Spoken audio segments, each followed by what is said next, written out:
Want to turn off the new liquid glass glossy interface on your iPhone running iOS 26? It's easy using the accessibility settings. First, open the Settings app and scroll down to Accessibility. Tap into Display and Text Size, then toggle on Reduce Transparency.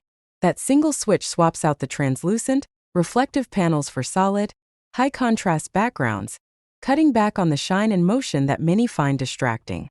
You'll immediately notice menus and controls losing their glassy overlay, making text easier to read and your overall interface feel more straightforward. As a bonus, reducing transparency can shave a bit of battery drain, especially helpful on older devices. While Apple hasn't provided a dedicated off switch for the full liquid glass effect, this workaround gets you most of the way there without sacrificing readability or performance. Thanks for watching. If this tip helped you, tap like, share your own iOS 26 tricks in the comments, and subscribe for more quick Apple how-tos.